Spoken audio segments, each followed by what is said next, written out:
Salut la grande famille, c'est encore moi Russi BG. Aussi, tu es nouveau, tu es nouvelle sur ma vidéo, faut t'abonner sur ma chaîne YouTube, ma page Facebook, Instagram. N'oubliez pas de partager mes vidéos et aussi liker. Bref, la famille, j'aimerais vous présenter une petite vidéo d'un cyberactiviste de soroïste qui est en train de vraiment interpeller Hervé Djedje en lui disant: Hervé Djedje, tu n'as rien encore compris, que tu sais, dans la vie, c'est nous, on vous a fait fuir de Côte d'Ivoire. Nous les soroïstes, c'est nous, on vous a fait fuir en Côte d'Ivoire. Donc arrête même de dire de n'importe quoi sur les réseaux sociaux. Vous dites ceci, ce Guillaume est comme ça, eux ils sont ceci, ils sont cela. Non, quand on dit les vrais fuyards là, que c'est le PPACI. Donc la famille, on va écouter ensemble ce que je peux dire, ce cyberactiviste que je respecte beaucoup parce que ce gars-là, vraiment, quand il parle, j'aime. Il n'aime pas trop sortir, mais c'est dit, ça pique dans les oreilles des gens. Il fatigue trop le cerveau, mais des PPACI. Donc la famille, on va écouter ensemble ce qu'il va nous dire. Et à travers ça maintenant, on va avancer. Je vous dis, voici sa vidéo.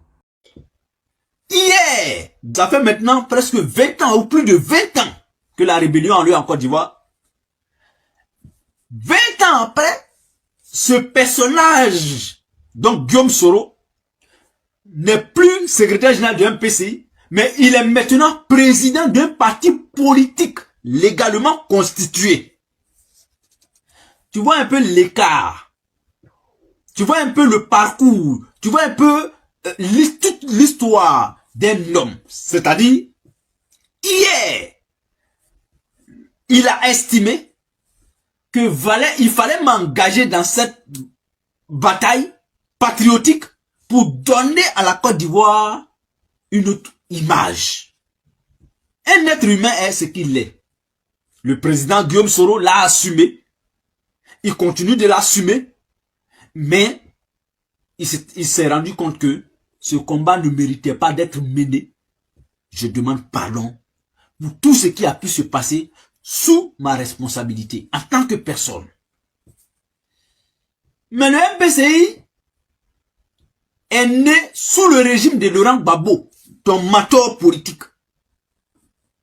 Mais, Hervé Djedje, quand on est élu président de la République par le peuple souverain, quand on a prêté serment sous la Constitution, on se doit de protéger en tout temps, en tout lieu et en toutes circonstances tout l'étendue du territoire ivoirien. Même un seul centimètre carré ne doit être épargné de la sécurité. Tout l'étendue du territoire national vous êtes confié. Le peuple l'a confié en 2000 à M. Gbagbo Laurent, alors président du Front populaire ivoirien, donc devenu président de la République. Ton mentor actuel, l'homme n'a pas encore changé. Il avait la lourde responsabilité de la sécurité du territoire, des biens et des services en Côte d'Ivoire. Donc, Hervé Djedje, c'est une fuite en avant que vous, au PPACI, vous parlez toujours de rébellion. Cela démontre votre irresponsabilité à gouverner un pays. Cela démontre votre immaturité à gouverner un pays, votre incapacité à gouverner un pays. Il faut d'abord s'en vouloir en tant que cadre du PPACI, cher frère Hervé Djedje. Avant de dire Guillaume Soro a fait ceci, il a fait rébellion, il a fait ceci, mais toi, est-ce que tu connais l'histoire de la Côte d'Ivoire? La rébellion n'est pas née sous Alassane. La rébellion est née sous Gbagbo Laurent, qui avait prêté serment, qui s'était engagé à sécuriser l'étendue du territoire national. Si vous voulez qu'on en parle, on va en parler. Nous savons que la rébellion a une histoire. Parce que nous là, on sait dans quelle posture on est. On est dans la posture du genre, notre leader fait partie des principaux acteurs de la crise ivoirienne. Voici la posture que nous on a.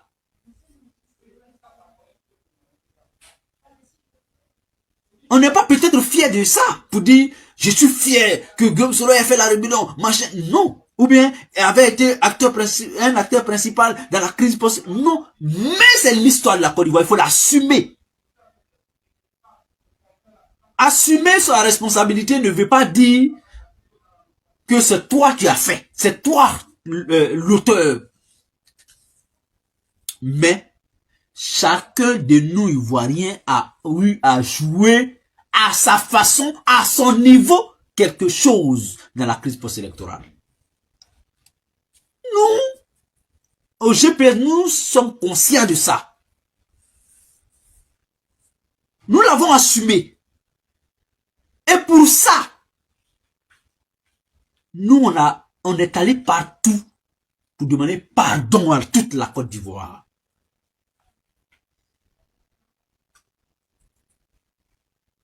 Parce qu'en Côte d'Ivoire, là, tout le monde est bourreau. Tout le monde est victime. C'est-à-dire que on m'a fait quelque chose, j'ai aussi fait quelque chose. Quand je sais, dès lors que je sais, que moi là, j'ai fait quelque chose, et que moi on m'a fait quelque chose, qu'est-ce que j'ai fait? Si je suis un homme, je vais vers celui à qui j'ai fait quelque chose.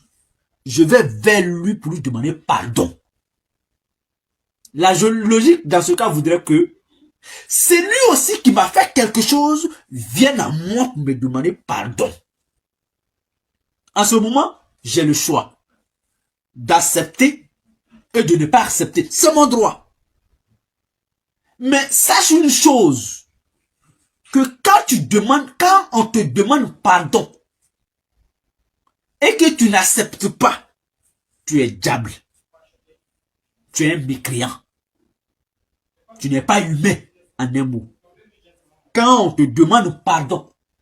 Parce qu'on dit que le pardon là, il est divin.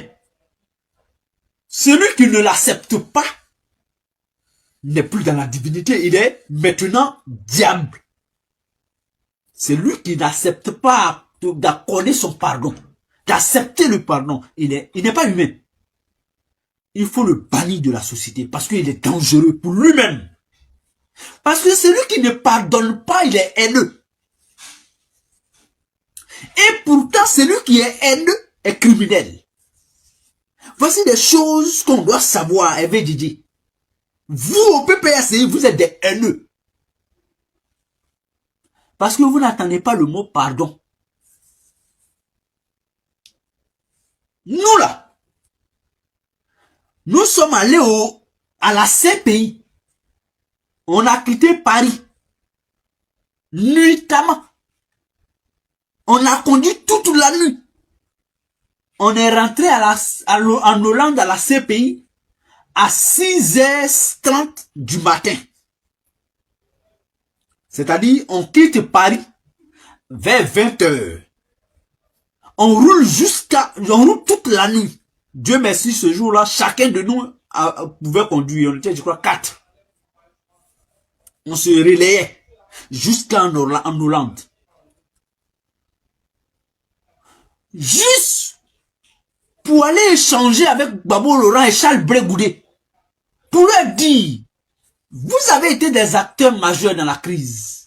Vous êtes aussi aujourd'hui ici à la CPI, hors de la Côte d'Ivoire. Nous sommes africains, nous sommes ivoiriens, on est venu vous dire Yako. Il y a mieux que ça? Eh bien, Didier, est-ce qu'il y a mieux que ça? C'est pourquoi je suis fier que nous là, on peut nous considérer comme des hommes, comme des êtres humains honnêtes, sincères dans nos rapports. C'est pourquoi je ne suis pas complexé. Parce que quand nous on va à la CPI, ce n'est pas parce qu'on reconnaît que Babo n'a rien fait que c'est nous on l'a fait. On va à la CPI pour que là-bas dans nos échanges, on puisse savoir la volonté des uns et des autres à se pardonner. Charles Blé Goudé n'est pas mort, il est vivant. Si un jour par extraordinaire, il m'entend, qu'il sache que ce sont les jeunes hommes là qui sont allés le voir. Et pendant 5 heures d'horloge, nous nous sommes entretenus. Eh bien Didier, Nous avons salué Gbagbo Laurent. Nous lui avons présenté nos civilités. Malgré qu'il était en la CPI. Gbagbo Laurent, que toi tu vois aujourd'hui, PPACI, là, tu l'as pas vu. Nous, on l'a vu hier en prison. Nous nous sommes déplacés pour aller lui dire simplement bonjour papa. Pardonnons-nous les uns les autres. Est-ce que tu sais ce que ça a pu apporter dans le procès de Gbagbo Laurent? Il faut qu'on vous parle, vous les gens du PPRCI. Il faut que nous les soroistes là, on vous parle. Nous ne pleurnichons pas, hein. Nous ne quémanons pas amitié de quelqu'un. Ou bien alliance avec quelqu'un. Aujourd'hui, vous êtes en alliance avec le PDCI RDA. Vous nous avez vu critiquer ça? Est-ce que vous nous voyez nous lamenter? Nous, on ne se lamente pas sur nos sorts. On ne quémane rien du tout à qui que ce soit. On attend que le destin s'accomplisse. Nous attendons que la Côte d'Ivoire se libère. Nous ne sommes pas pressés. Ah, pas du tout. Si on est pressé, on sait comment faire pour rentrer comme vous l'avez fait. Nous, on est mieux, on est facilement pardonnable que vous. Mais on sait pourquoi nous sommes encore en exil. Et vous savez en réalité pourquoi nous sommes encore en exil. C'est vous demain qui allez venir encore dire, ah, Guillaume Soro, on a dit, oh, ils sont même chose, oh, ils viennent de signer un accord avec le RHDP. C'est vous qui allez venir dire ça demain. Et pourtant, vous, aujourd'hui, vous êtes libre à signer un accord avec qui que ce soit. Vous êtes aujourd'hui à l'Assemblée nationale. Vous n'êtes pas un modèle pour nous. Nous, on vous regarde. Donc, FVDD, frère, tu vas nous entendre. Un gros lâche comme ça veut se comparer à nous autres. Nous, on n'a pas fui la guerre en Côte d'Ivoire. Hein. C'est nous, on vous a fait fuir. Tu veux qu'on parle? C'est moi, je t'ai fait fuir. Toi, gendarme, tu as déposé les armes, tu as enlevé Treillis, puis tu as mis dedans. Ça fait plus de 10 ans que tu es en exil. Faut rentrer. Ton patron est rentré depuis 2021. Ou bien 2020 combien? Depuis 2021, Gbagbo Laurent est en Côte d'Ivoire. Toi, tu fais quoi ici? Le jour où le président Guillaume Soro rentre en Côte d'Ivoire, tu verras si nous, on va faire encore un an derrière lui ici. Le jour où le président Guillaume Soro rentre en Côte d'Ivoire, nous, on rentre en Côte d'Ivoire. Parce que c'est une logique. Gbagbo est rentré en Côte d'Ivoire. Il y a eu des élections législatives en Côte d'Ivoire. Gbagbo a des députés à l'Assemblée nationale. Il est en train de participer aux élections municipales. Pourquoi vous ne parlez pas de ça? Est-ce que vous êtes encore fondé à critiquer Alassane Ouattara? Vous n'êtes plus fondé, vous n'êtes plus crédible à critiquer Alassane Ouattara. Il y a des propos que vous tenez aujourd'hui là, mais c'est pas cohérent de votre part, c'est plus logique. Le jour où le président Guillaume Soro a un accord politique qui le permet de rentrer, de vaquer à ses occupations en Côte d'Ivoire, vous verrez notre attitude sur la toile. Parce qu'il faut être cohérent, il faut être conséquent envers soi-même, il faut être logique. La Côte d'Ivoire n'a plus besoin de ça, FVDD. Quand on n'a rien à dire, il faut se taire. Quand on n'a rien à dire, il faut te taire.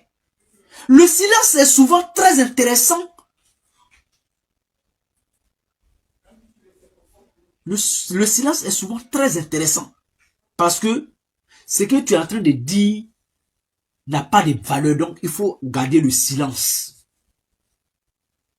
Mais comme il y a des gens, ils sont toujours obligés de venir s'exhiber sur la toile, ils sont toujours obligés de paraître, ils sont toujours obligés de venir parler pour exister. C'est ce qui fait souvent qu'ils font des erreurs de communication. Parce que quand ils voient un sujet net, au lieu de l'exploiter, d'étudier les tenants et les aboutissants, ils viennent sur la toile venir dire n'importe quoi. Mesdames et messieurs, chers frères, chères sœurs, merci à toi Ibé de London. je souhaite que Hervé Didier puisse regarder cette vidéo et puis me revenir plus tard, comme c'est le fait. Ensemble, on va rentrer dans la boue. Même avec ma chemise blanche, je suis prêt à rentrer dans la boue avec vous. Les gueulards du PPACI, avec vous. Notamment toi, Hervé Didier. Portez-vous bien, chers amis. Et à très bientôt. Bref, la famille, nous tous, on a écouté ce que ce monsieur a dit. Vous voyez, dans la vie, ceux qui me suivent depuis fort longtemps, moi, je vous avais déjà prévenu que leur alliance entre PPACI et les soroïstes ne vont pas aller loin. Leur alliance là, moi, je vous avais déjà prévenu que l'alliance là va s'arrêter devant nous tous. Mais les gens m'ont pas cru. Les gens m'ont pas cru ce que j'ai dit. Aujourd'hui, regardez, nous-mêmes, on est en train de voir ce qui se passe. Nous-mêmes, on est en train de voir ce qui se passe à ce moment. C'est pour vous dire, ne faites pas confiance aux cyberactivistes. Oui, les cyberactivistes là, eux sont là pour juste leurs propres intérêts. Les cyberactivistes là, ils sont là pour juste leurs propres intérêts. Si ça les arrange, ils sont là, eux ne pensent même pas pour dire non que oui, ceux même qu'on est là, on est en train de se battre pour eux là, on va penser à eux, on va faire ceci, on va faire... Eux, ils s'en foutent de ça. Eux, ils pensent qu'à leur propre intérêt. Eux, ils pensent qu'à leur propre intérêt. C'est leur propre intérêt qui les... c'est ça seulement qui les arrange. Sinon, le reste là, eux, ils s'en foutent de ça. Eux, ils s'en foutent de ça. Tu es vivant ou tu n'es pas vivant, eux, ils s'en foutent de ça. Donc, c'est pour vous dire, actuellement, les soroïstes avec le PPACI, ils sont là s'affronter. Nous, on les regarde. Hein. On dit, il faut regarder, tu vas croire. Il faut regarder seulement. On regarde, on assis par terre, puis on regarde. C'est d'être méchant.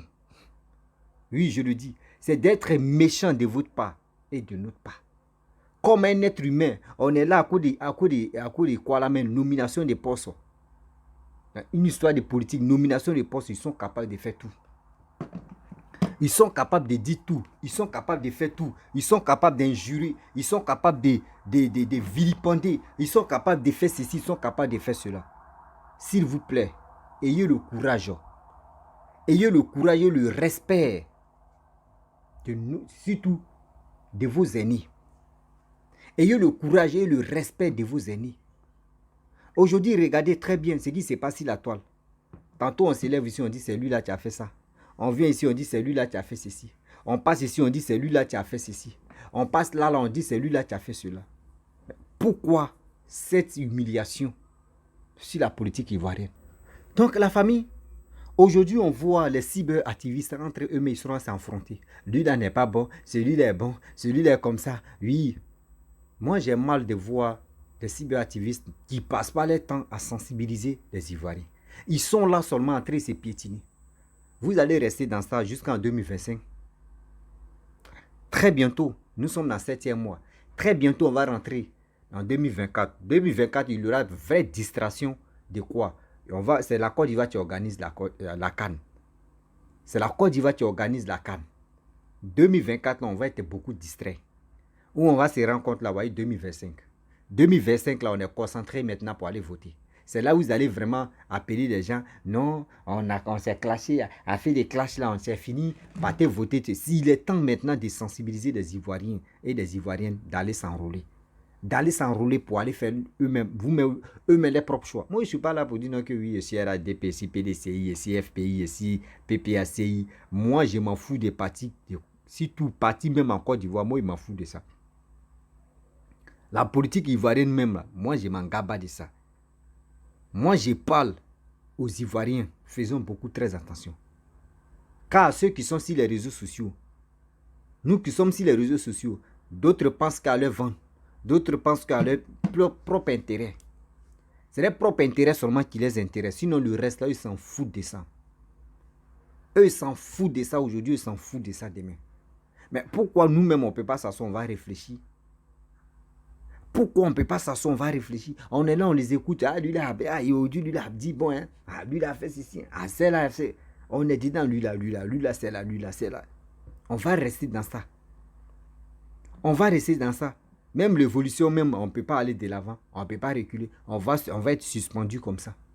2025, là, on voit ça, hein, mais on va faire semblant de dire non, 2025, là, nous a surpris.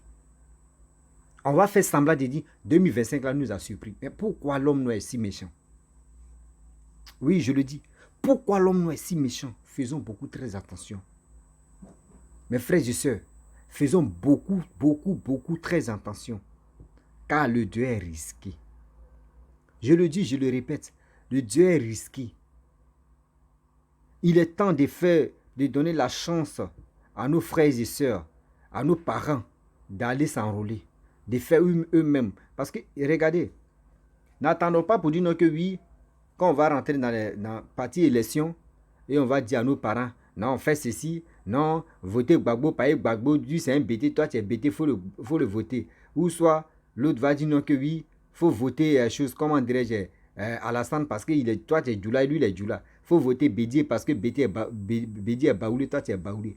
Ça là, ça n'existe plus. 21e siècle où on est maintenant, ça là, ça n'existe plus. Sensibilisons, parlons à nos frères, à nos parents. Oui, disons-leur la vérité.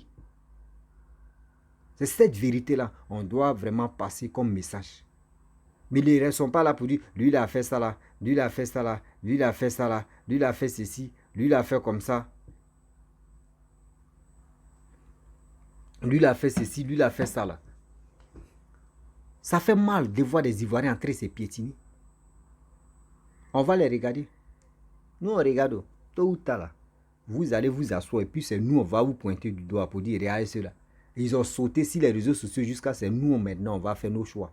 Et c'est là ça allait faire mal. Et c'est là ils vont comprendre que oui, on ne piétine pas la Côte d'Ivoire. On ne se fout pas des Ivoiriens. Oui, je le dis. On ne piétine pas les Ivoiriens, on ne se fout pas des Ivoiriens. Donc la famille, vraiment j'aimerais m'arrêter là. Si tu es nouveau, tu es nouvelle sur ma vidéo, il faut t'abonner sur ma chaîne YouTube, ma page Facebook et Instagram. N'oubliez pas de partager mes vidéos et aussi liker. Je vous dis à très bientôt. Ciao. Bisous. On a ça.